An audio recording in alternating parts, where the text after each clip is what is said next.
Hello everyone, I'm Rita Greco and I represent the Linden Cultural and Heritage Committee. We are a group of people who endeavor to promote culture in the city of Linden throughout the year with events that include tree lighting, outstanding women's tea, the Holiday House Decoration Contest, musical events, and more. It is important to preserve our history and to acknowledge that which is happening right now. During this Black History Month of 2023, we would like to acknowledge some of our own, those who have made history in their accomplishments. They have been chosen because of their perseverance and in their making a difference in some way. We congratulate them for this and the fact that they were noticed. We are proud to know them. These interviews will be conducted by our committee and recorded by Brad Crienzo. So let's get to it. Hi, my name is Debbie Azevedo. Nice meeting you, Shimona Patterson. Nice to meet you.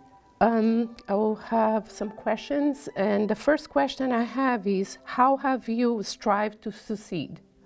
I would say I strive to succeed every day by, managing my goals and setting goals and just staying positive and keeping a growth mindset each day.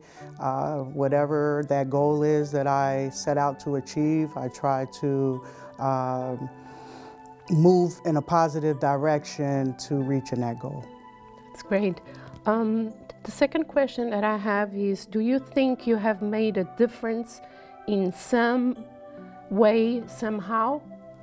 I absolutely think I've made a difference here in the Linden community. As a Linden person, born and raised, I have many connections here in Linden. I've, been in the Linden district not only as a student, but as a professional for 25 years. This is my 25th year here in the district. So throughout my years here, I feel that I connect well with the parents, the community, and the students on a positive note. A lot of my students have gone on to do great things once they graduate. I still stay in contact with them. I also coached here in the Linden community, the girls basketball team, for 12 seasons. So within that time, I've connected with a lot of my players and keep in contact with a lot of them to, check in to see how they're doing and what life presents them now. A lot of them are adults. And, they see now that life from high school into the real world is not always easy, but they keep striving and moving forward to achieving their goals and taking care of their families. So I feel like I have made a positive difference in the community and the lives of the Linden students. That's so great, and congratulations on your 25 year. I go now by the third question. What do you feel have been your challenges and accomplishments by being an African American? Me personally, I haven't had any challenges from being an African American. I felt that, any goal or any avenue that I tried to achieve, I was able to do that, and it didn't matter my color, the color of my skin. So for me, I haven't had challenges just because of the color of my skin, but I do have connections to people who have, but that was not my experience. That's awesome and great to hear that. My last question I have is, has any one person or thing influenced you the most? I would go back to my childhood years, and I would say my grandmother and my aunts were very influential in helping raise me because at a young age I, experienced losing my mom. So my grandmother and my aunt stepped in, and they were, my solid, my rock solid connection, and they are the ones who helped shape and mold me to who I am today. So I would say them. That's great to hear. And thank you for your interview. And I wish you all the best. Thank you. Thank you. Good afternoon. Welcome to our time session this afternoon. My name is Eloise Orange, and I'm glad to meet you. Welcome. Hello, Letitia. Can you tell me a little about yourself? My name is Lakia Carter-Blocker. I work at Linden High School. This is year 10 for me. I've been a resident of Linden for over 17 years, and I love giving back to the town that I live in. Thank you. Can you tell me, how do you strive to succeed? I strive to succeed by looking at things in a positive light no matter what. So I don't look at it, if it's a bad situation, I just try to find some good in it somehow. And that's just how I try to live my everyday life. Good. Very good. Do you think you made a difference in some way or somehow? Yes, I do believe I made a difference. It's always a pleasure when I see former students, and I also was a counselor at the camp. So when I see my former kids or my former kids who graduated, and they always come back and say, you know, I thank you for this, or, you know, I really appreciate what you've done for me. It really makes me, you know, feel good that, you know, people will come back and say, you know, I appreciate what you did for me when I was in school. Very good. Very nice. Have you encountered any changes by being a woman of color? I have not. I have experienced people going through that, but I have not experienced that in my lifetime. Good. Very good. Have anyone in your life influenced you? Made a change? Anyone that you can think of? The person who has influenced me the most is my mom. My mom does not look like what she has been through. My mom has a story, and if you see my mom now, she's always smiling, she's always, you know, prayerful, always, she does not look like what she's been through. So in our family, we really look up to her, because if she can do it and still smile, so can we. Good. So, All that's right. my mom. Thank you. Thank you so much for coming out today. You're welcome. Thank you for having me. Thank you. All right. Hi, I'm Luke Yamakaitis. Glad to meet you. Also, would like to congratulate you.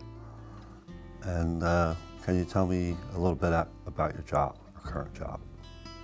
Well, currently I'm a managing partner at the firm of Schaefer, Shane, and Jallo, where we have a few attorneys that do public entity work primarily.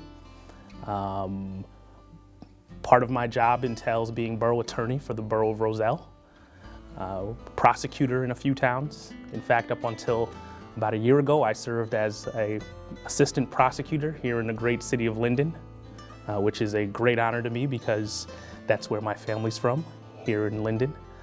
And also do legal work all throughout the state for towns and municipalities. How have you strived to succeed? You know, I realize, especially with the theme for today being Black History Month, that everything I do is on the backs of others who have paved the way for me to be in this position and have the opportunities that I have. And so I feel that it is my obligation and duty that in everything that I do, to strive to succeed and be the best at it. And so that's what I've tried to do since my days in elementary school here in Linden at St. Elizabeth's, to Roselle Catholic, and on to college and law school. It's always been about succeeding for the people who came before me and to make sure that I make them proud. Do you think you have made a difference in some way or somehow? I hope so. You know, initially, before I was a prosecutor in Linden, I was a public defender. And I thought that that was making a difference in the community, the ability to defend people who I thought might be wrongly accused or need defense, and definitely had the opportunity to do that, and I enjoyed doing that. But I learned that as a prosecutor, you actually have the ability to help people, or to help a lot more people. And I hope that as for the 7 or so years that I was prosecutor here in Linden, that I was able to help people. I was able to help the city of Linden be a bit safer. And so, you know, it is certainly my hope that everything that I do and all that I do, that I am helping people. Before that, I was a freeholder here in the County of Union, where I served for 9 years. My focus, my creed, my desire was to help those people who find themselves voiceless and disenfranchised in our society. You know, when I got out of law school, you know, there was opportunities to work for big firms and try to go out there and chase money and a dream of, you know, being a rich lawyer or something like that. But I found my first job working for legal services, and I found that rewarding. And so everything that I do, everything I try to do, everything I will do, has always been dedicated towards helping those people in our society that can't help themselves. Have you encountered any challenges in your accomplishments because you are Afro-American person of color? Oh, absolutely. I believe that,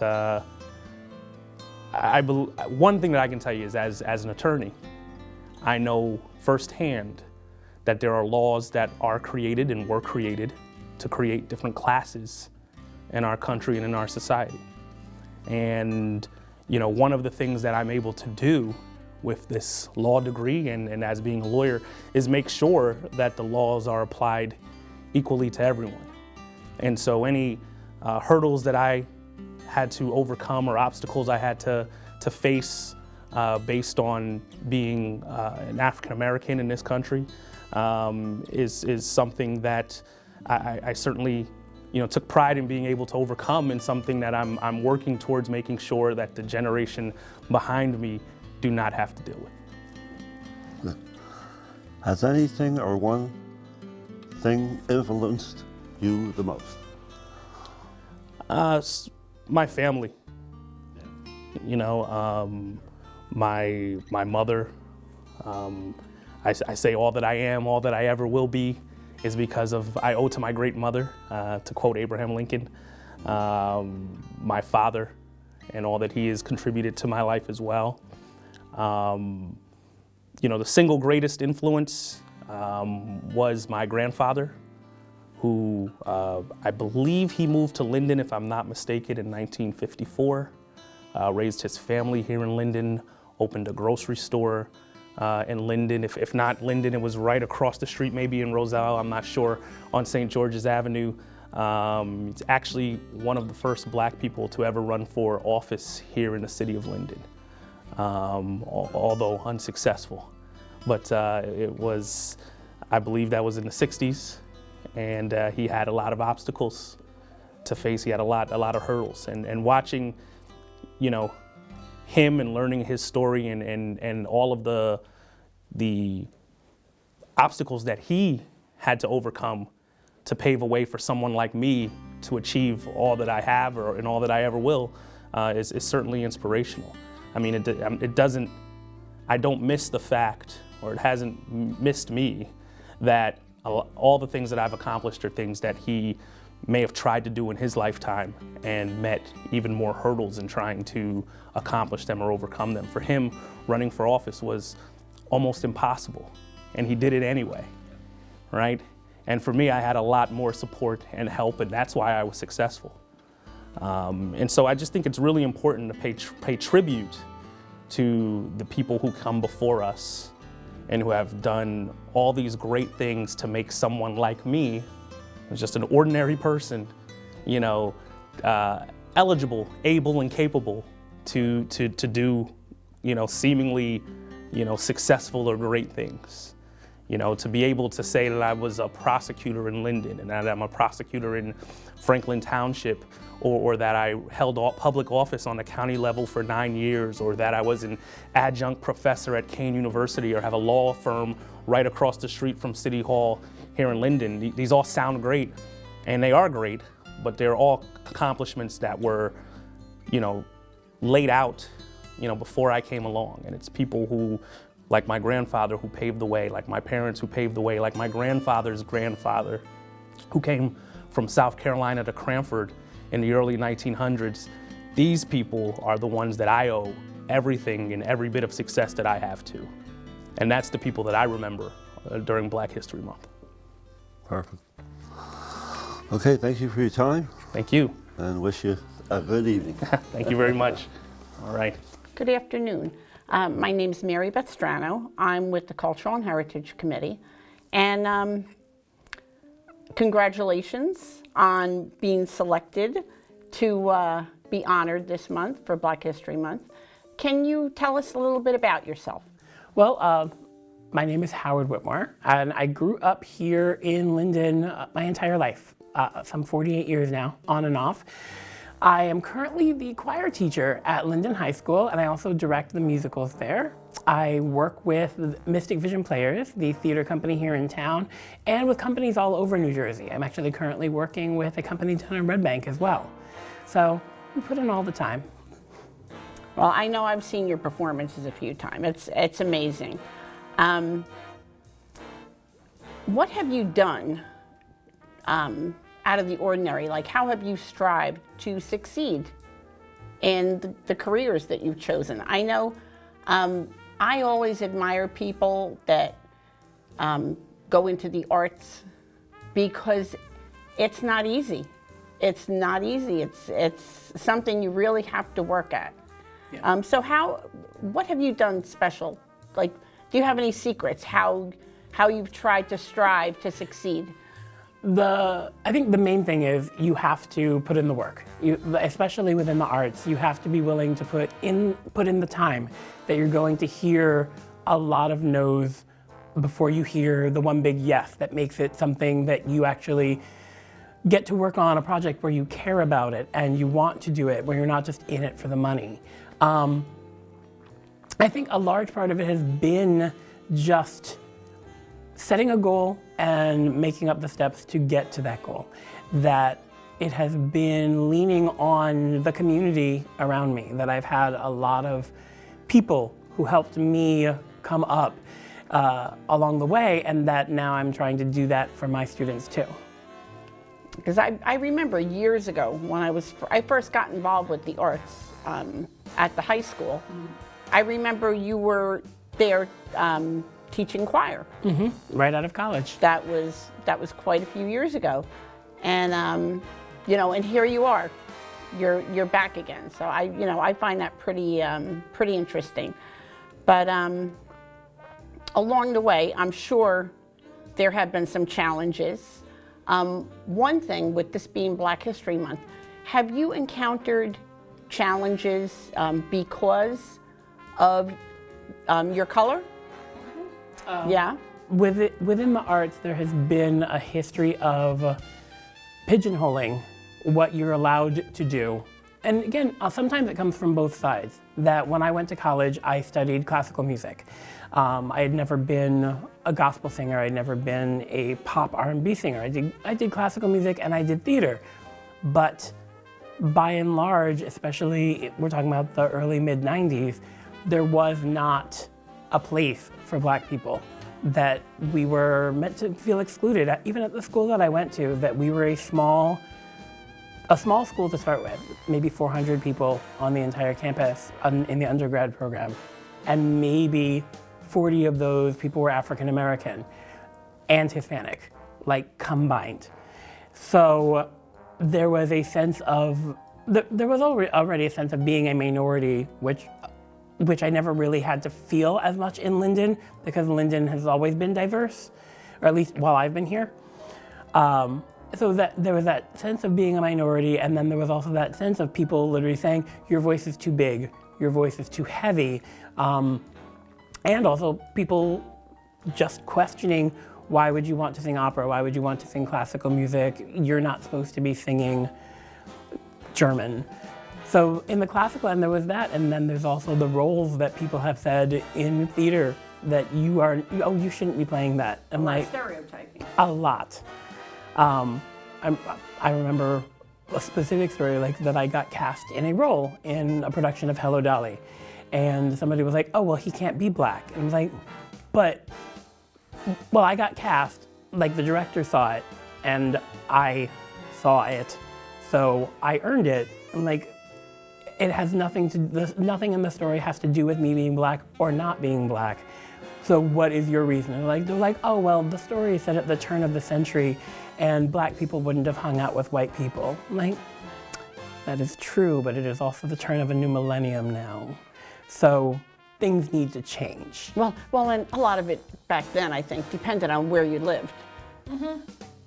You know, that has a big part. And it was crazy because I had not experienced that here in Linden. In like the theater stuff that I had done at Linden High School, I got roles and it did not matter. It was based on talent.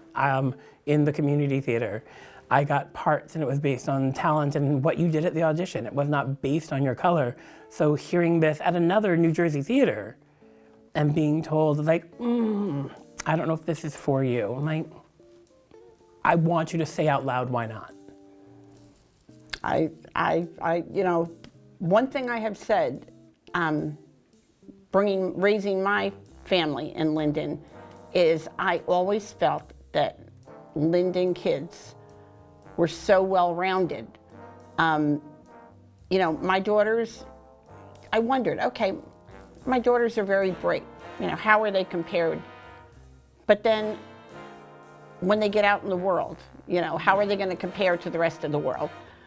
But one thing, the businesses, the schools, the dance schools, I always felt that they were so racially diverse that there was not so much racial tension, you know, when they were there. And, you know, going into the real world, I felt that, you know, being raised, I'm glad you said that you never felt that so much in Linden. But I guess going into a smaller setting, it really can show. You know, I went to a private high school and there was not the diversion that having in a public high school in a town like Linden. But now, in your career, have there been maybe, like, has there been one special person that may have influenced you, or even a few people, but has there been someone that really, like, influenced you in your career? The most special person is always the one woman who set me on the path that I currently follow, and that was Sheila Harris Jackson. She was the choir teacher at Linden High School from 1991 until, I want to say until 97 or 98, and she was my high school teacher, my choir teacher, my junior year and my senior year. And honestly, it was what I had talked about before about that feeling about there not being a place for Black people in classical music, that she was a classically trained,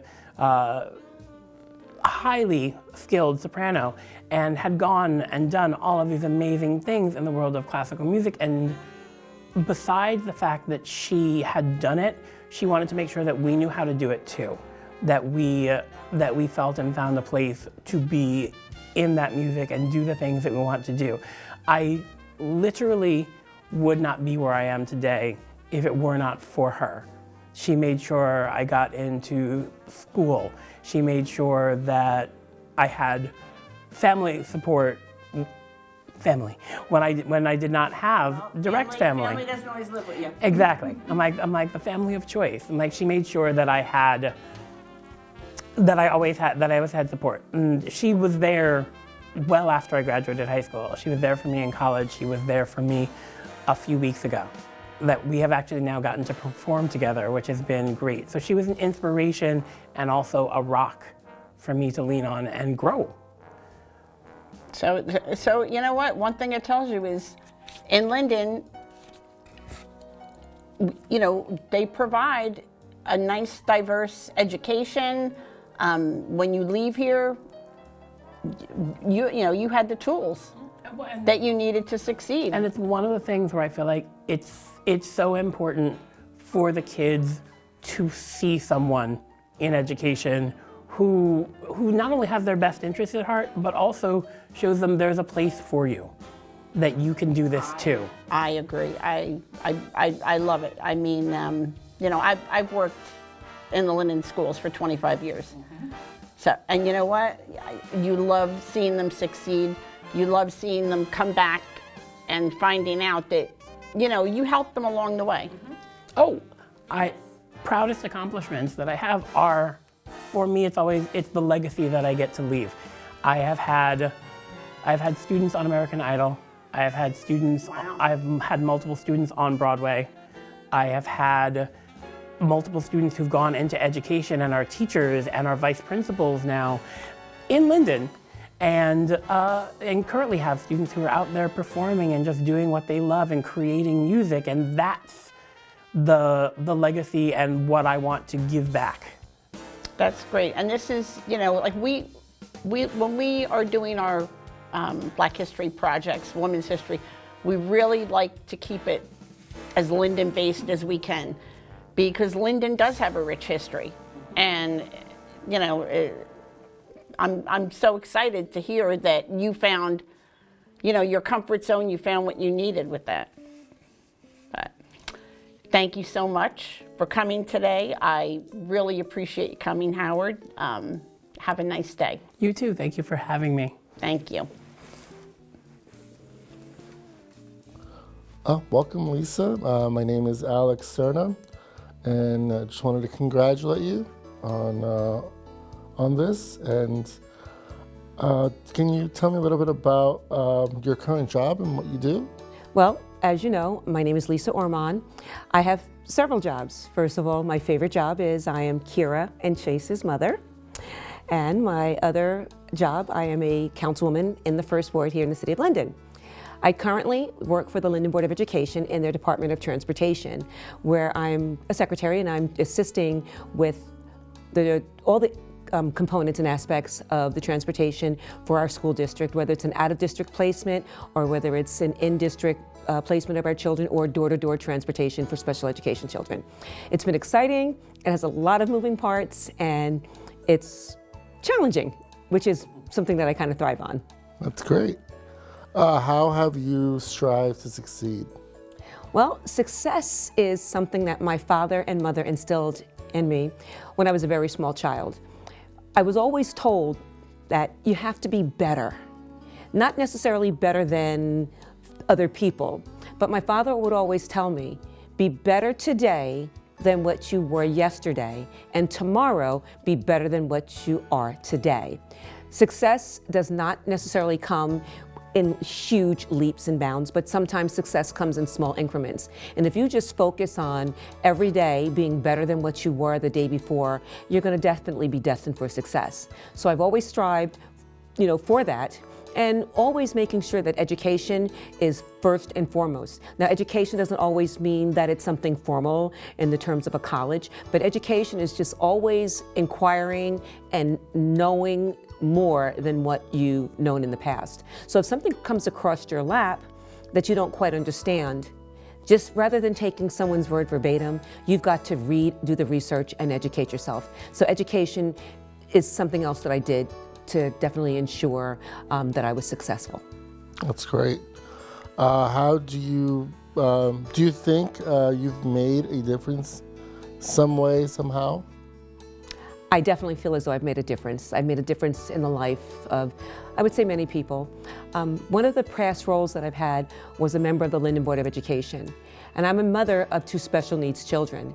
And throughout the process of being a board member and raising special needs children, I realized that there were a lot of parents that were intimidated or afraid to ask questions and just didn't know what direction to go in. So I made it part of my mission to assist these parents, give them insight, and help guide them and navigate them through the challenges of being a special ed parent. Sometimes just being able to listen to them and to understand what their challenges are, and then sometimes just to share some of the success stories that I've had with my children, I feel as though has helped people along the way. Have you encountered any challenges in your accomplishments because you're a minority? In terms of employment, I really don't feel as though I've had many challenges or struggles. One of the things I can honestly say is, like, when you talk to me over the phone, you don't know who I am. You don't know whether I'm a Caucasian woman, an African American woman, you just don't know. So I've always felt as though the first initial conversation, people just don't know what to expect. When I usually go in for an interview, or even with a job, being on the job and performing, I feel as though they look at me saying, like, wow, she's more than what I expected. She speaks well, she carries herself well, so I really haven't had any challenges with an employer saying, I'm really not happy with you or with having hired you. So I really can't say that. But in terms of my political career, I really feel as though I did have some challenges. I will never forget my very first time running for election. We did literature, announcing this team that I was part of. Now, the three of us, we put our pictures on flyers that went into certain parts of Linden, but there was a couple of areas of Linden that we didn't put our picture on. And it was pretty much kind of like understood that we're not going to put your picture on this particular political flyer because you're African American. And they felt as though a large percentage of this particular area would not buy into my candidacy and one of the other candidates, members' candidacy because of who we are. So that was the first time that I was like, wow, this is really not good.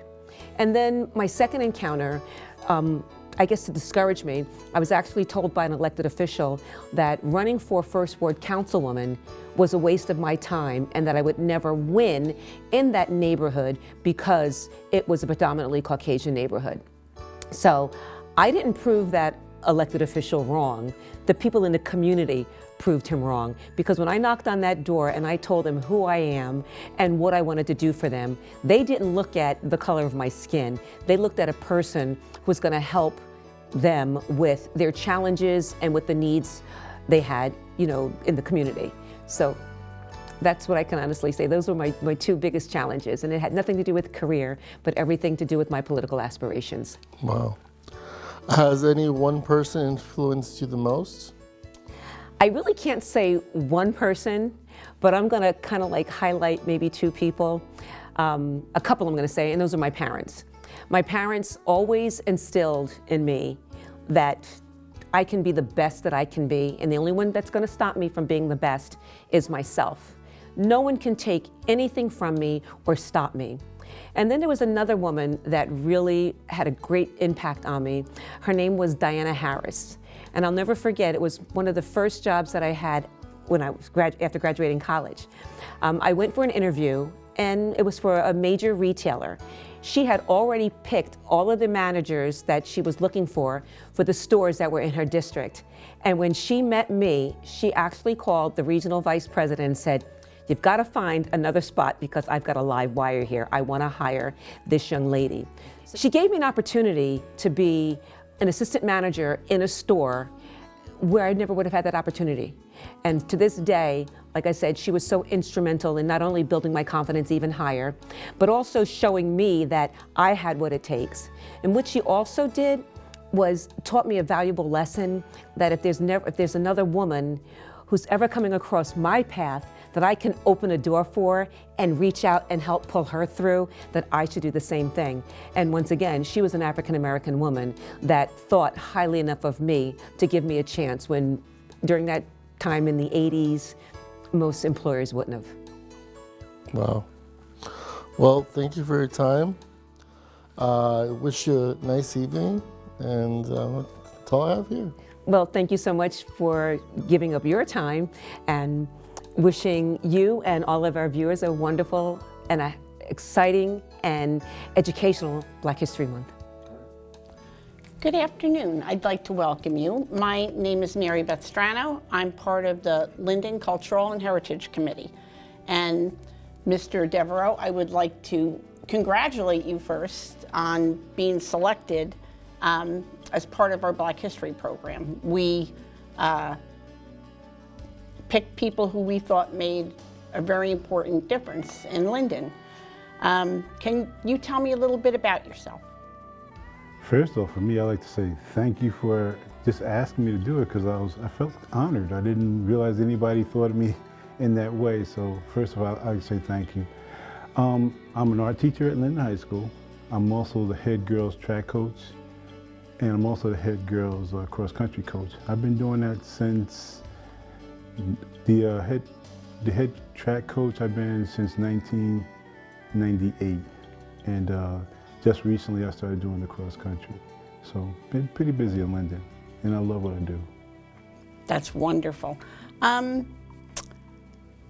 In your career, is there something that you always do, something that you have done to strive to succeed? Some people I've talked to, there's certain habits or certain mantras they always keep with to succeed in life. Do you have anything that you do? For me, the first thing that happens is whenever I'm going to get involved in something, whether it's going back to school, going to coach or whatever it is that I do, work, my biggest thing is, first thing is show up, always show up, and be there ready to work.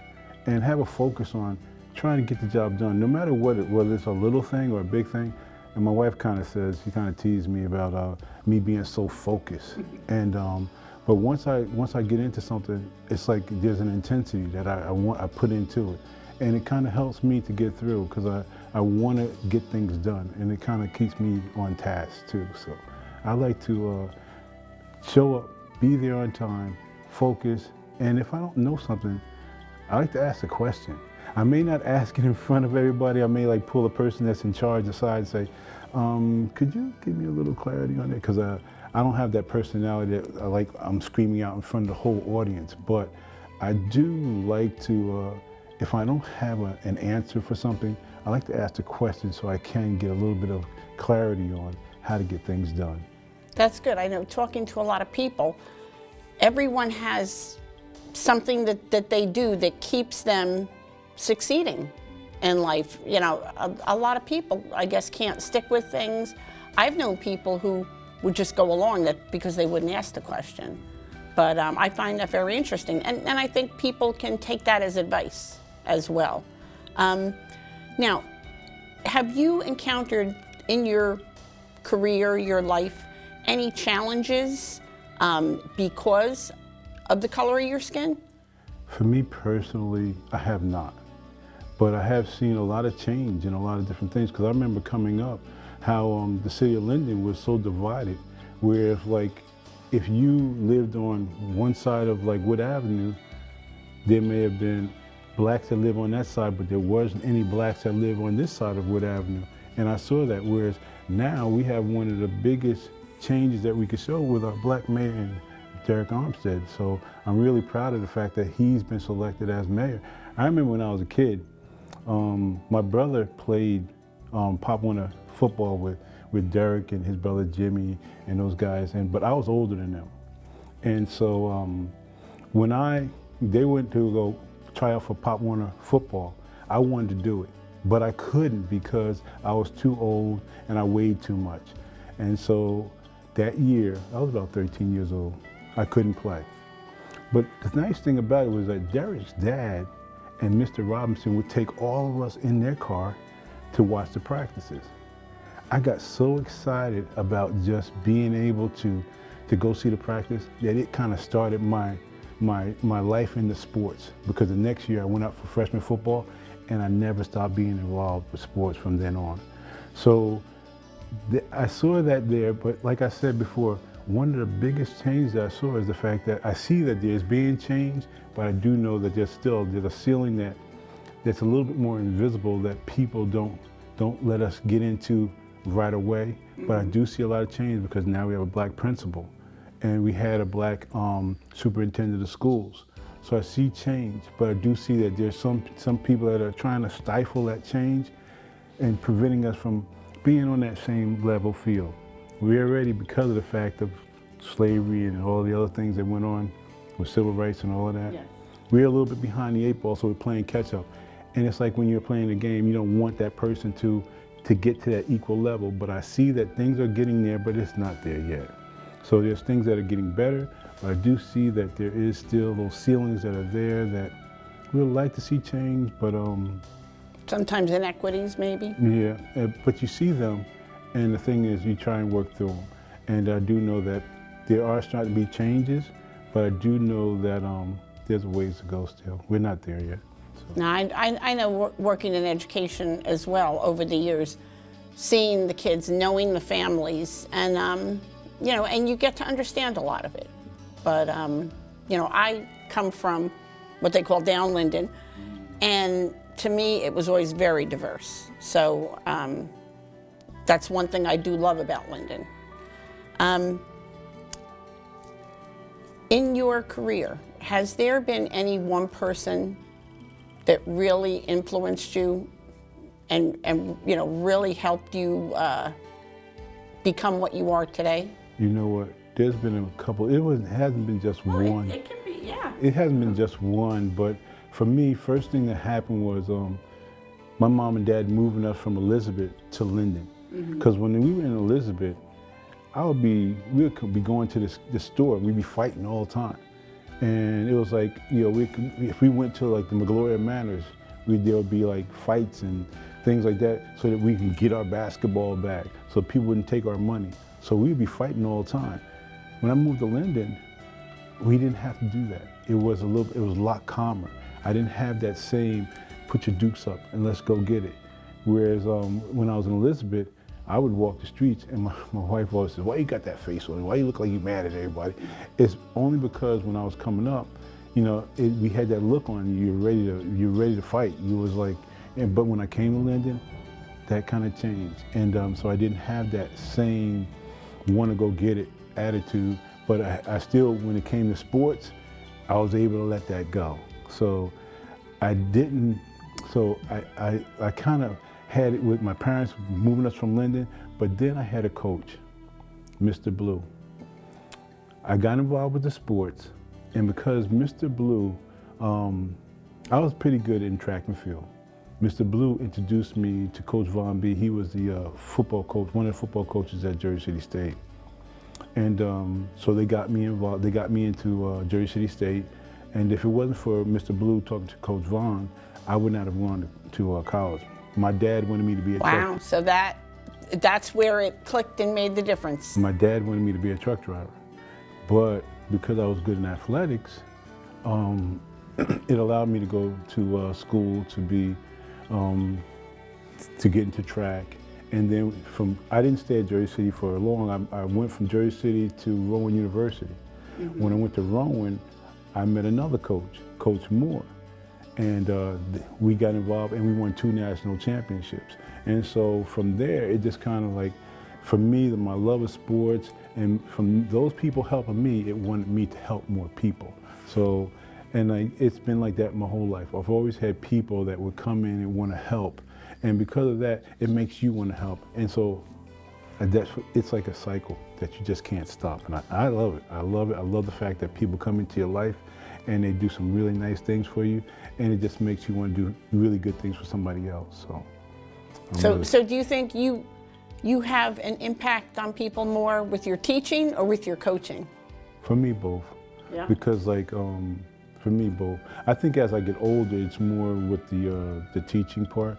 When I was younger, it was more with the coaching, because like I've had athletes that were national champions, had All-Americans, we had state champions. So for me, when you have those people that do those things, it kind of gets you, it makes you feel really good about what God has blessed you with, because you don't do this on your own. God gives you the opportunity to bless other people. And so I'm really thankful for the fact that he just kind of keeps touching me with good people. Just like this, there's an opportunity that I didn't think of was going to happen. And I'm like, why would anybody think of me anyway? Because when you're just doing what you're working every day, you don't think about, you know, what else is going to be coming, because I didn't think about this. People notice. But I say thank you. People notice. Yeah, you say thank you. Well, thank you very much, Leon. It was a pleasure meeting you after being in for the parent-teacher open house many years ago. Thank you. But thank you. Hello, I have the pleasure today of speaking with Mayor Umstead. I have a few questions to ask you. How did you strive to succeed? Well, that's a very good question. I think the most, I guess, driving force behind me trying to be successful was the fact that I knew I could do a good job, and I knew I was prepared to do a good job, and I knew there were several people who were determined to keep me from becoming the mayor, and they were more concerned about preventing me from getting a chance to perform. I'd also say that there were several people who probably didn't believe I could do a good job. And that was another thing that motivated me to continue to strive forward. I knew very well that I could do a good job, and I was going to do a good job. I always say to people, it's not enough just to be the first, because to be the first, my picture's going to be on the wall in City Hall, and somebody's going to say, hey, that's the first African-American mayor or black mayor that we've had in the city. I just didn't want that. I wanted people to say that, hey, that was our first black mayor, and boy, did he do a great job. He really was committed to making the city better, and he definitely left it better than he found it. Very good. Thank you. Do you think you made a difference in some way? Absolutely, absolutely. There's no question, just in my travels, I see people who tell me, thank you. Thank you for keeping our property taxes stable. Thank you for being a mayor that understands that the city is big enough for everybody. And I say that because people are very happy with the number of activities that we have in town. We have a Latino fest, we have a Polish fest, we have, we call it a black and white event, and it's really geared towards the African American community.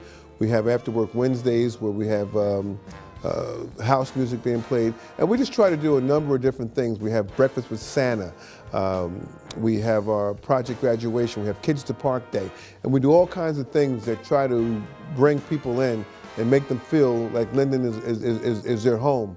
Believe it or not, it doesn't cost a lot of money to do that kind of stuff, and it just makes people feel a part. Have you encountered any challenges in your accomplishments as being African American? I'll have to say yes. And again, you have to understand the political dynamics of the city.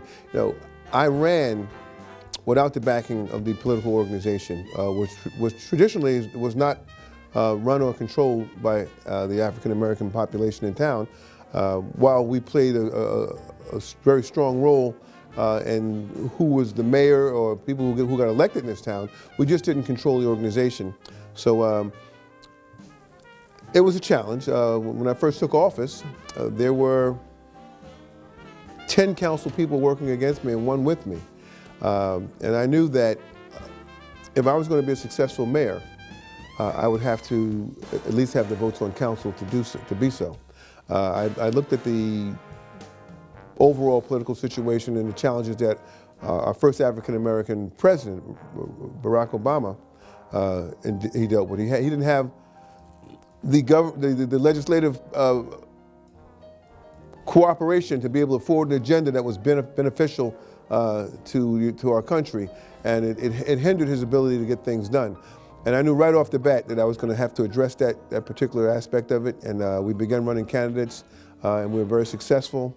And once we got to 6 votes, we were able to start moving things along in a way that they needed to be moved along.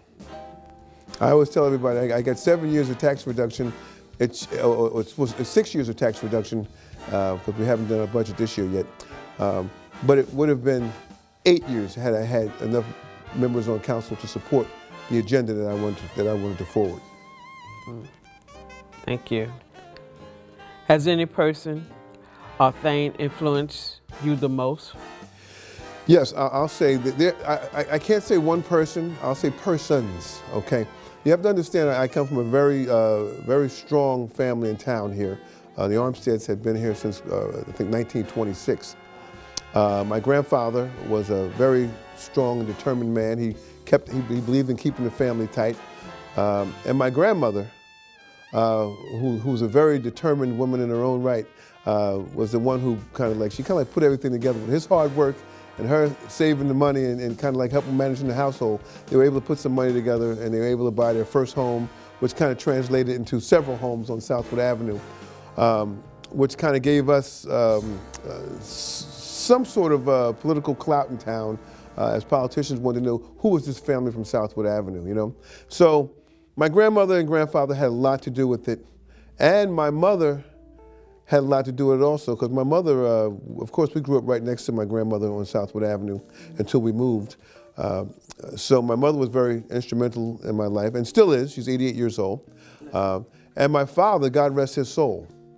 My father was in many ways like my grandfather. He was tough. He didn't, no shenanigans. You know, he wanted to know what you were doing, why you were doing it, and where you were at all times. And that, a lot of questions, and demanded that we be home after school.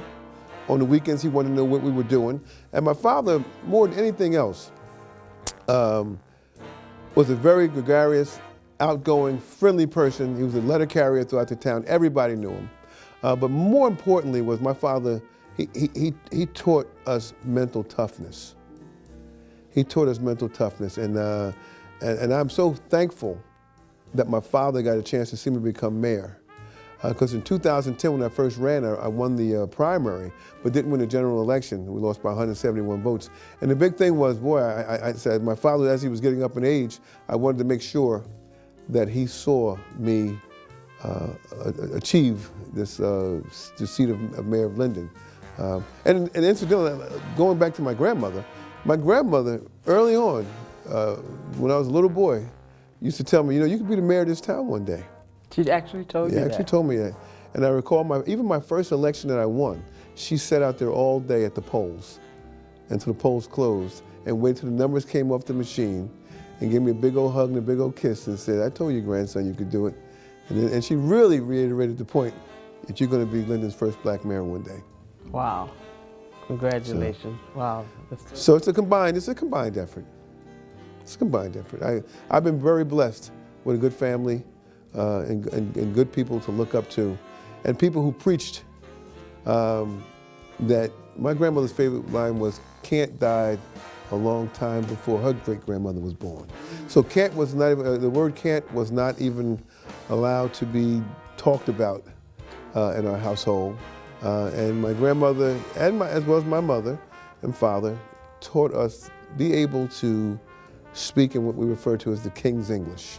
Right. She says, if you can read, you can write, and you can articulate, you'll be fine in this world. And just treat everybody with dignity and respect as well. Thank you so much. Thank you. Thank you for your time. You're welcome. Thank you all for being a part of this. It's been both enlightening and rewarding, and especially my pleasure. Until next time, all the best to you all.